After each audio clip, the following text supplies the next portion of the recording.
Hey there, today I'm going to be talking about the problem with Ridley Scott. I'm actually going to use Ridley Scott as an example of the actual problem, which is directors who, are too involved with the writing of the films because they're not very good at it, or they have major flaws and need to actually rely on writers a bit more.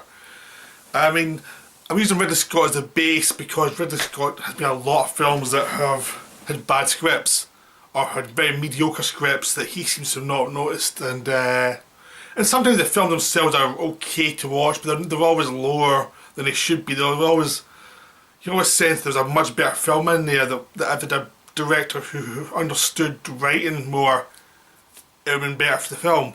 So I'm using Ridley Scott as an example, but there's other directors who have the same problem. You want to go low, there's Michael Bay, which he just does pulp, and the scripts are always awful, and talking about him would not be that interesting because they're just bad films based on bad scripts. Even his best films are usually based in scripts that aren't that good but they're fun anyway, and the worst films are just unwatchable. On the higher ground there's something like Martin Scorsese, who is a very good director who sometimes has very mediocre scripts as well, but his stylization tends to make them feel more important than they actually are, because the films themselves have very basic elements, but he can hide it better.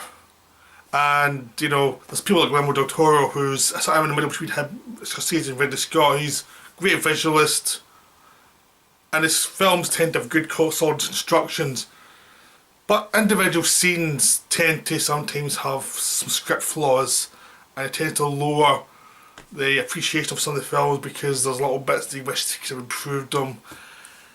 Something like Crimson Peak, for example, which I really like, but it could have done another rewrite.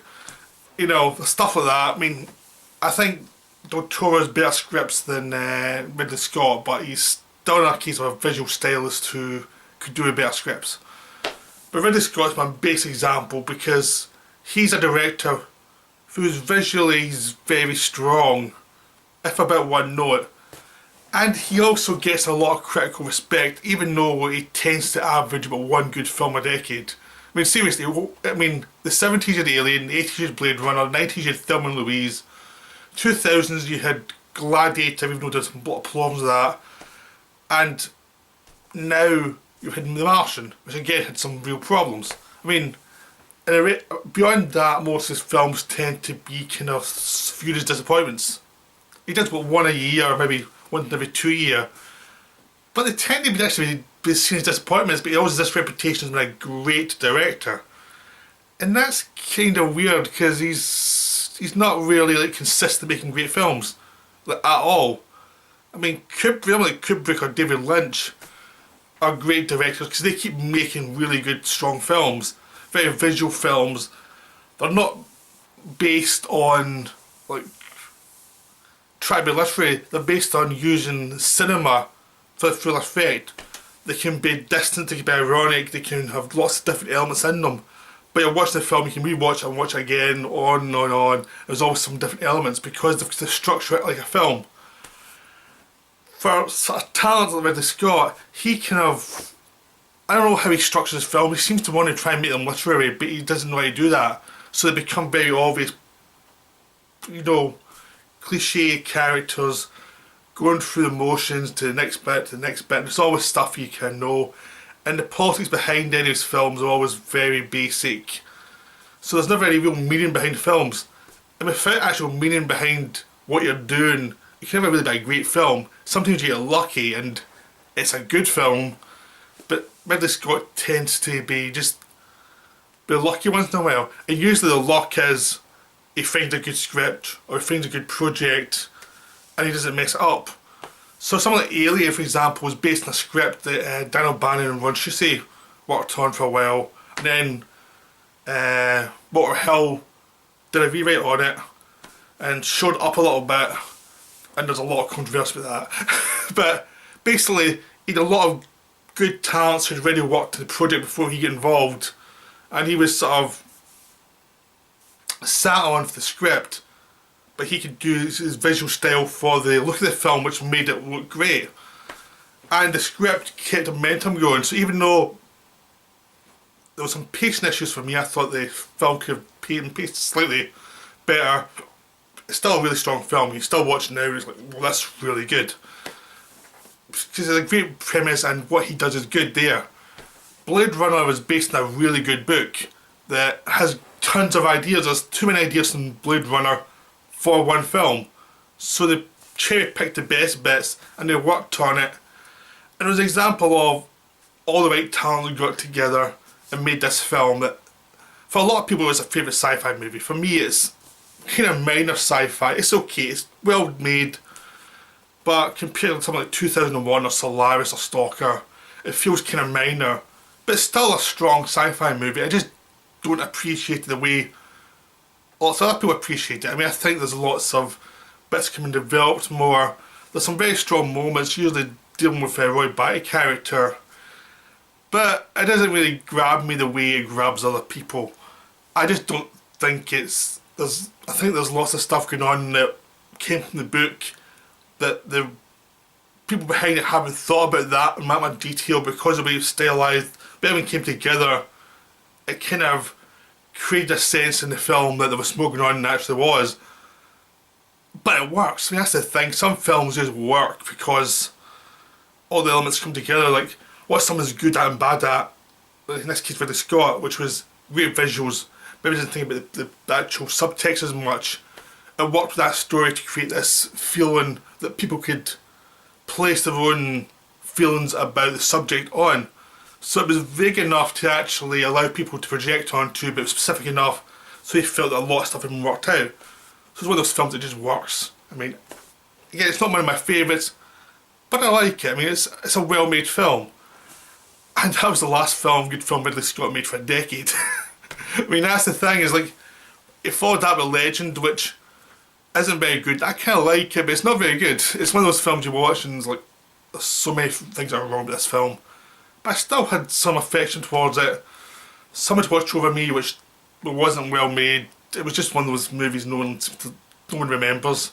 Then there was Black Rain, which is horrible. And then he fluked out with Thelma and Louise, which is another case of, it was a good script. All he had to do was be relaxed.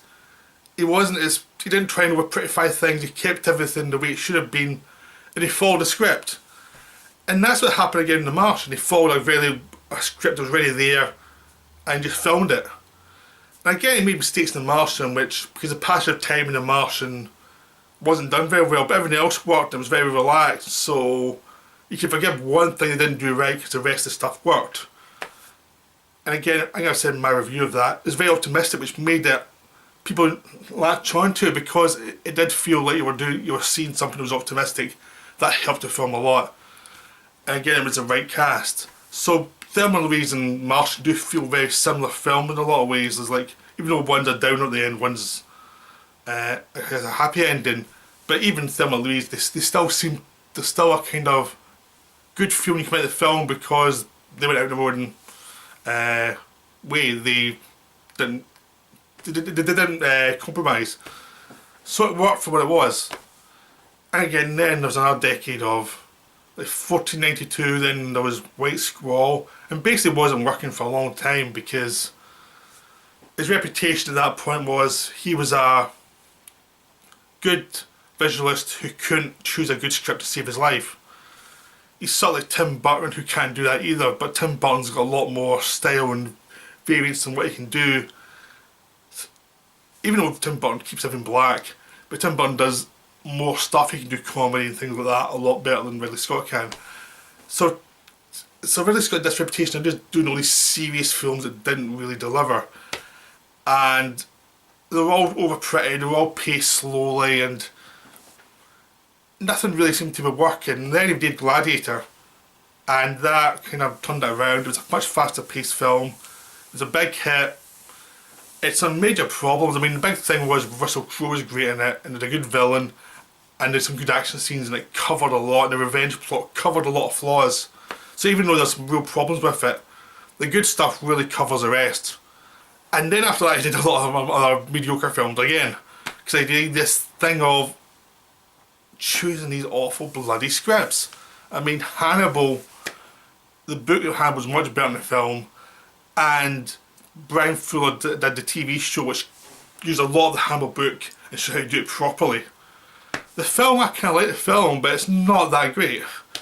Black Hawk Down is good when there's fighting, bad when there's talk. And we did a one with Nicolas Cage, which was okay. He did Kingdom of Heaven, which was based on a great subject, and he didn't do it right. I mean, it was compromised by the studio interference. But even if you see the longer cut, it's still not a great film. You know, it's still missing a lot that should have been there because it wasn't written properly. And this has become the thing with Ridley Scott since then, where basically he did like American Gangster, which was about a guy who imported drugs into the country, and he's basically making a hero out of a drug dealer who did lots of damage. And then he did Body of Lies, which was about spies in the Middle East, which was the most boring film ever. It was like, you couldn't mess this film up, and he messed it up. He did Robin Hood, which I thought was actually okay, but it was a Robin Hood film. And he's did Prometheus, which was Alien prequel, which didn't work either.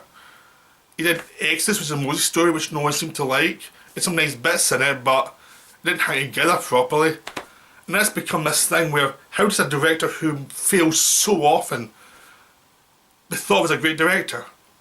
Because he's done 5 good films. And even them, they're flawed. Those 5 are flawed. And the rest are very either bad or mediocre. He did The Council as well, which was a massive bomb. He's done so many bad films, but he never seems to get... Nothing sticks to him. Like, someone like John Carpenter, who's made a lot more good films than Ridley Scott has, gets thought as a hack. And he's made, like, this guy made pretty much from the early 70s till late 80s, non-stop he's making great films. He's a hack. Ridley Scott makes one good film a decade, and he gets, oh, he's an artist. Because his films look pretty, but they're not about anything. And the problem here is he develops his own scripts. And it's a real problem because he can see a good subject matter, but then he can't develop it to save his life. He brings in good writers, and then, I mean, from we look at the DVDs, the Blu-rays, the development process, there's rewrite after rewrite. They go through every scene and they go into micro details about all the developments, Ridley Scott and the writer. And he says he doesn't like having writers go off and do their own stuff. He'd rather they come through him and develop scripts so there's no miscommunication. That only works if you're a good writer, and he's not a writer. I mean, that's the problem with a lot of directors. They want to be writers because they want to have control of the scripts, but if you haven't learned how to write properly, then it means your scripts are going to be very obvious. And the quickest mistake anyone makes as a director, if they want to be taken seriously, is to try and make it literary. Like, have quotes at the end of the film, have people explain every bit of subtext in the dialogue as if that makes it a good film, when in fact it doesn't. It makes it worse because you need to see theme through behaviour and through visualisation of what the theme is, not let's have a character talk about the theme for 5 minutes and then keep going. I mean, the worst example of this that has been savaged recently was like the Wachowskis have do this quite a lot in the Matrix movies and some of the recent films where they seem to explain the subtext too much. I like the Wachowskis a lot more than I like Ridley Scott. But even then, even though I like the films, it's like, you're doing that too much. But Ridley Scott really does it badly. He does it all the time. He's been doing it for years. As soon as he got the hit with Gladiator, it became this thing where there was always over-explanation of everything.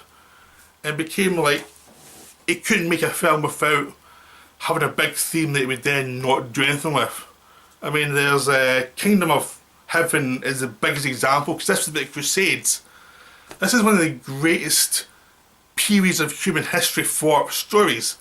This is a moment where the East versus West thing happened, where two different cultures clashed, and basically Christianity was the bad guys in this thing, because they're invading a country that doesn't want to have anything to do with them. I mean, they're the villains, And what you get in Kingdom of Heaven, instead of having the guts to say we're the villains, you have other bad people on both sides that are bad. Yeah, there was, but this film doesn't have the guts to say we're the villains, we're the worst here, we're the people who have started something based on some religious insanity that is destroying our culture, their culture, everyone's culture is getting destroyed.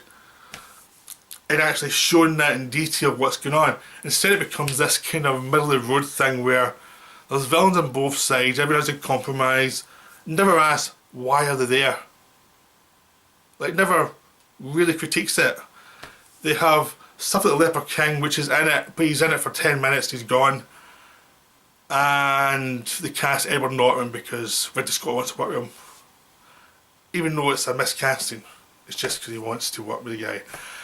Even though we can't really cast properly for the ethnic area. He just does stuff because he wants to work with actors. And he cast Orlando Bloom as the lead. He's okay in it, but you needed a dynamic character. And he's not that.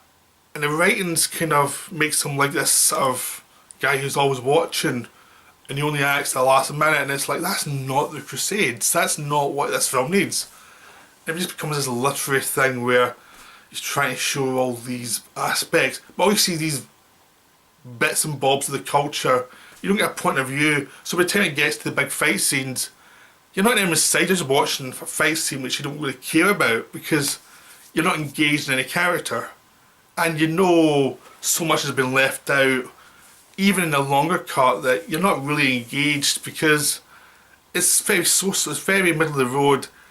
The details haven't been worked out because they haven't had a writer go in and actually work them out. Like, clearly this is what this means, what this means. And don't have a director who's thinking it through visually, like how does he make this a film? Instead you have a director who's thinking, how do I make myself look smart but don't offend anybody?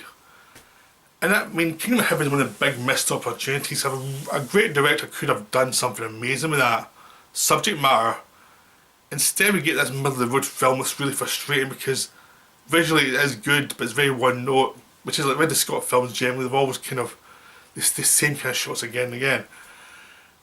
And the same, you just basically the sequence is always the same, but that's him. But you needed someone who had thought about the subject matter and didn't care. Instead you get this sort of meandering mess, and that's viewed as a failed bit of genius, and like, your standard's that low that you think this is good. It's okay, that's it, it's okay. Even the longer cut's okay, but it's not anything to do with art. It's just this kind of missed opportunity that should have been a lot better than it actually is. It's just this attempt to be literary when there was no real attempt made. It was just, I want to look as if I read a book. And it's curious continued that way. I mean, Body of Lies tried to be literary as well, and it was the most boring film ever. Lots of slow details, small details, but they cast the world's biggest star as a spy in the Middle East, and it just became a joke because the one person who could not disappear in a crowd is meant to be a guy who can disappear in a crowd, and you see that straight away and you think it's stupid. And then all the characterizations that are kind of just very vague. And if you actually watch something like The Wire, which is into the details about characterization, about psychology, about people doing certain things, like whether you're a cop or a criminal, this film has set itself up as the kind of Wire of spies because it's got all this detail and it's going to go into the whole world, but how this affects people, and it becomes this Hollywood vague thing that doesn't have any details, and it needs the details to work, and it doesn't have them. So I mean, its films continue to do that. Prometheus is like, where did we come from? And where did we come from? According to this film, we came from aliens who looked like us and made us look like them, and now they want to kill us. What's that about? What does that tell you about anything? It's just this dumb idea about someone trying to look as if they've got an idea. They're trying to look as if they've thought it through. Instead, they've ripped off a bit of Quatermass, they've ripped off a bit of 2001, and it's just, it doesn't even deliver an alien until the end, and you don't care at that point. And it's just all these sequences of people being stupid, and it's like, how does this guy have a reputation with this garbage? And a lot of it should do micromanaging scripts so that everything looks like what he wants. But there's no ideas. So you might as well be hiring any hack, because the ideas you're basing your films on are mediocre. So instead of hiring a good writer basically to write something and then coming to it and saying, well, that doesn't work, that works, and then working with that way, but you've got the base of a guy who's thought it through. You've got someone who's micromanaging everything, so there's no chance anything is developed to a degree that would actually make the film unique. So I mean, again, you get stuff like American Gangster, which was a hit. Again, it wasn't really developed by Ridley Scott. It came to him later, and it was a hit. But it was still basically a guy who's a total psycho, which is a main character. And you're trying to make people empathise with him, and it's like, that's morally dodgy. And so how can you close your eyes to that kind of character? I mean, I know it's gangster films do that, but this one really glorified a guy who was not a nice guy at all. I mean, usually in gangster movies, at least they show that there's something wrong with this guy. You don't have your fun in a gangster movie, but there's something wrong with this guy. And this one, he was a nice guy, and it's like, how can you do that? Where's your point of view? I mean, how can you be taken seriously if you get a film like that? But, you know, he still gets a reputation. And again, there's other directors like that as well. It's this non-stop thing with directors who have so many bad ideas that get a free pass. And it's just because a lot of critical thinking is so weak now. I mean, basically no one's out to say, this is stupid, this is really offensive, this is weak. Instead it becomes this thing about, it's a 3-star film, it's a 4-star film, but they're still a genius because they made a film 20 years ago which we really like. How does that help anyone? I mean, Scorsese gets away with making mediocre film after mediocre film now, and no one pulls him up on it. It's just like, he used to make great films, so we'll give him a pass. That shouldn't happen. It doesn't really help anybody. It doesn't help the film industry to grow. It just, all it does is basically keep people being lazy. It's just this thing of, we don't want to look into this idea at all. We'll say it's great even though it's really flawed because we don't want to think about it. We don't want to think about anything in detail. So we'll give X's a pass. We'll say it's not very good, but it's still a flawed film by a great director, even though it's one of, like, I don't know, 20 flawed films by a guy who's not a great director. He's just this guy who makes things look pretty. And it just becomes this thing of, why can't we be more clear about what we're actually watching? Why can't we be clear and say, this guy's good visually, but he's appalling at the script stage? Because it actually probably would help him if he knows there's a lot of blowback that the scripts aren't developed properly. He'd probably show up a lot more. He'd probably be like, okay, man, I need to rethink my way of doing things. Instead, because he gets free passes constantly, he gets away with it, so why bother improving?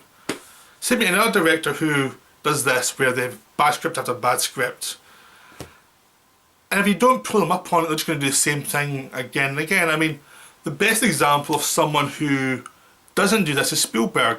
Spielberg has had some weak films, and he's periods where he hasn't been the greatest. And he can sometimes be annoying with some of the films because they used to be kind of glib. But he keeps getting better. He keeps on improving what he's doing. He keeps on working with writers.